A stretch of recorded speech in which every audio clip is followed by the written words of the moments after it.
I won't waste your time with that bargaining. In the vast landscape of cinematic history, few characters have left an indelible mark on audiences like Darth Vader.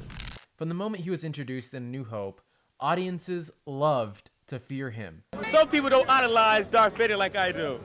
See, I want him to get Luke. And after 5 more movies, action figures, spin-off novels, comic books, and lots of Lego, like a lot of Lego, Darth Vader has transcended beyond the screen and into our homes, becoming a cultural icon. But when I think about it, what makes him so cool? So many cool villains have not made an impact like Darth Vader has, and yet it's intuitive for me to think Darth Vader is perfect. Is it the costume? Is it the powers? Or is it the voice? I find your lack of faith disturbing. It's actually none of those.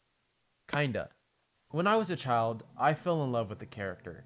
It must have been a psychological reason. I didn't like him because he was evil or was the bad guy, but because of the sense of power Darth Vader gave off. During a time of many rules to follow, teachers to listen to, and lots of do's and don'ts, it was almost an outlet to watch Darth Vader be such a rebel, ironically enough.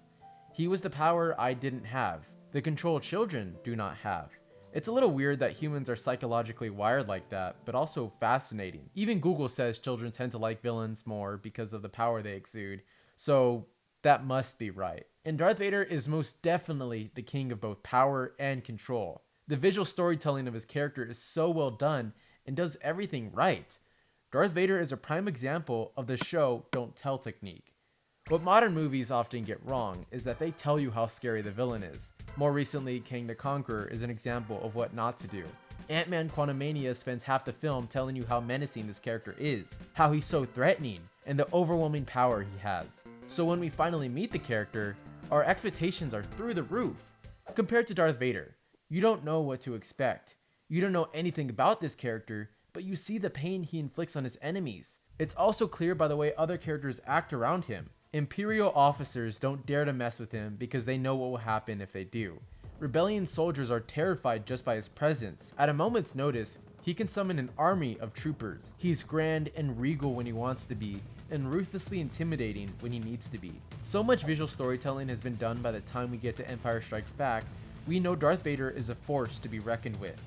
When the heroes come face to face with Darth Vader at Cloud City, it serves not only as a surprise, but also as a tension builder.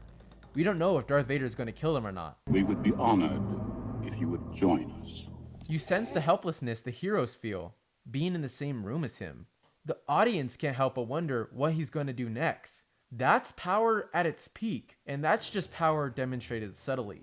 From leveling a ship with a one-handed force grip to destroying a corridor full of enemies by himself, his not-so-subtle strength is clear. Just pure genius working in tandem with the intimidating costume. Plus, his dialogue makes him even more badass. Apology accepted, Captain Nida. There's clear intent with each word, and he doesn't waste a single mechanical breath. But there's one thing I didn't mention. As they become older, the reasoning for why Darth Vader is perfect becomes clearer. A truly compelling cinematic villain must have psychological depth. Anakin Skywalker, the man behind the mask, begins as a promising Jedi with an innate talent and a tragic destiny. His fall to the dark side of the Force, driven by a combination of fear, loss, and manipulation, mirrors timeless tales of tragic heroes succumbing to their inner demons. This narrative complexity adds depth to Vader's character, making him more than just a one-dimensional antagonist, and elevating him to the realm of archetypal storytelling. The tragic climax of Revenge of the Sith is so emotional as it completely flips the hero's journey on its head. You can't help but sympathize with him, feeling the pain and struggles Anakin goes through.